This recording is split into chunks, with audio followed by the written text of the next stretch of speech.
시청자 여러분 안녕하십니까? 이어서 광주 전남 뉴스데스크입니다.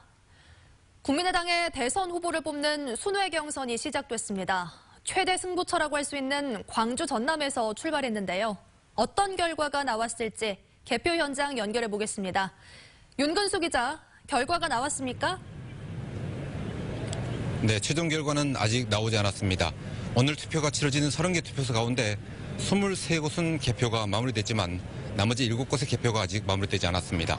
그래도 중간 집계 결과는 나왔습니다. 23곳의 득표율을 보면 안철수 후보가 61.3%로 압도적인 1위입니다. 2위는 23.3%인 손학규 후보, 3위는 15.4%를 얻은 박주선 후보입니다. 최종 개표 결과는 잠시 후에 공개될 예정입니다. 오늘 국민의당 경선 투표는 광주와 전남, 제주의 30개 투표소에서 동시에 진행됐습니다. 투표 중간에 열린 후보 연설회에서는 새 후보가 저마다 자신의 강점을 내세우며 지지를 호소했습니다. 호남의 역사를 누가 쓰고 호남 중심의 정권을 누가 만들어낼 수 있겠습니까?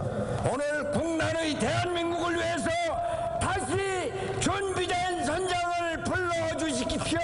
미래에 도전하겠습니다. 이 담대한 도전의 적임자 과연 누굽니까? 비가 오는 궂은 날씨 탓에 참여가 저조하지 않을까 국민의당 관계자들이 노심초사했지만 오전에만 2만 명이 넘게 투표하는 등 예상 외로 많은 사람들이 몰렸습니다. 또 컴퓨터 메인 서버의 오작동으로 일부 현장 투표소에서는 투표가 20분 늦게 시작되면서 참가자들의 항의를 받기도 했습니다. 1차 순회 경선을 마친 국민의당은 내일은 전북 지역 순회 경선을 치릅니다. 지금까지 국민의당 경선 현장에서 MBC 뉴스 윤근수입니다. 민주당은 대선 후보 선출을 위한 호남권 ARS 투표를 내일까지 진행한 뒤 모레 광주에서 결과를 공개합니다. ARS 투표에 참여할 호남권 선거인단은 27만여 명으로 이 투표 결과에 따라 민주당 경선의 최대 승부처로 꼽히는 호남권형 순회 경선의 승부가 갈릴 것으로 예상됩니다. 호남 순회 경선은 모레 광주여대 다목적 체육관에서 열릴 예정입니다.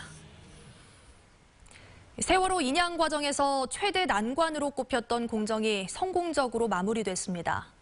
무려 참사 1075일 만인데요. 3년 동안 기다린 순간이 단 나흘 만에 이루어지는 모습을 보며 세월호 가족들은 어떤 생각을 했을까요? 양현승 기자가 취재했습니다. 파란 밑부분을 드러낸 채 세월호가 반잠수식 선박 위에 놓여 있습니다. 소조기에 끝내야 했던 가장 까다로운 핵심 공정을 오늘 새벽 4시 10분 마침내 성공했습니다. 선미 램프 발견 등 돌발 변수 발생으로 작업이 크게 지연되는 등 힘든 과정을 겪었으나 먹구름 가득 낀 맹골수로의 파도는 어제보다 거칠어졌고 빗방울도 떨어졌습니다. 반잠수식 선박의 세월호 거치가 끝났다는 소식에 이른 아침부터 세월호 가족들도 인양 현장을 찾았습니다. 모습을 거의 드러낸 세월호 선체를 사진으로 남기고 오늘의 진행 상황을 기록했습니다. 3년 동안 안 됐던 선체 인양이 단 나흘 만에 빠르게 진행된 모습을 안도감과 허탈감 속에 지켜봤습니다. 이렇게 쉬운 거를 진짜 3년 동안 도대체 이 정부는 인양에 대해서 의지가 있었던가 의문스럽고 지금 생각은 그래요. 못한 게 아니고 이건 안 한 거다. 향후 세월호를 실은 반잠수식 선박이 완전 부양하면 선내에 갇힌 바닷물을 배출하게 됩니다. 이 과정에서 잔존유 유출과 함께 유류품이 유실될 우려가 제기되기도 했습니다. 해양수산부는 목포 신항으로 이동할 준비가 끝나기까지 사흘에서 최대 닷새가량 걸릴 것이라고 밝혔습니다. MBC 뉴스 양현승입니다. 세월호에서 흘러나온 기름이 3년 전에 이어 또다시 동거차도 어민들의 생계를 위협하고 있습니다. 어민들은 이제 스스로 피해를 입증해야 하는데요. 현실적인 보상이 가능할지 미지수입니다. 보도에 김진선 기자입니다. 동거차도 주민 100여 명의 밥줄인 미역 양식장. 어제 이미 세월호에서 나온 잔존유가 덮쳤습니다. 소조기가 끝나고 물살이 빨라지면서 어제처럼 기름이 육안으로 확인되지 않을 뿐입니다. 올해 미역 농사는 끝났습니다. 눈물밖에 안 나오더라고요. 이건 과연 또 이 3년 전 그는 또 이 재앙 아닌 재앙이 이렇게 닥치는구나. 세월호가 반잠수식 선박에 거치될 때까지 보상 논의를 하지 않기로 했던 동거차도 주민들. 오늘 새벽 공정이 마무리되자 공식적으로 정부, 인양회사와 함께 피해 보상 문제 논의를 시작했습니다.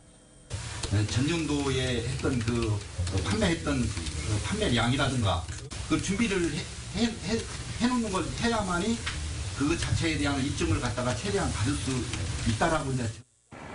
어민 스스로 피해를 입증하라는데 아름아름 판매되는 미역 양이 상당해 금융거래 내역이나 영수증 등을 내놓기도 힘듭니다. 참사 이후 좋지 않던 작황이 올해 겨우 회복됐는데 과거의 수확량을 기준 삼는 것도 비현실적이라는 지적입니다. 분들이 양식하는 양이라는 것이 어마어마한 양이 아니라고. 그러니까 전부 합쳐봐야 얼마 안 되는 금액을 가지고 뭘 가져라 해서 또 이거 되게 나오니까. 상하이 셀비지가 1억 불의 보험에 가입돼 있다고 설명했지만 이미 3년 전 기름 유출 때 피해의 20%도 채 보상받지 못한 어민들을 납득시키기엔 역부족이었습니다. 상하이 셀비지는 보험사 측 손해사정이니 늦어도 모레 전까지 현장을 찾을 것이라고 설명했습니다. MBC 뉴스 김진선입니다.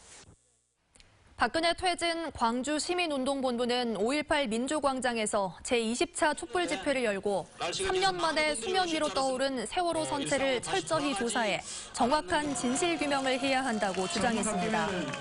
운동본부는 박근혜 전 대통령을 하루빨리 구속하고 청와대 압수수색을 또다시 거부한 황교안 대통령 권한대행은 당장 사퇴하라고 촉구했습니다. 사건 정보를 외부로 유출한 검찰 수사관이 불구속 기소됐습니다.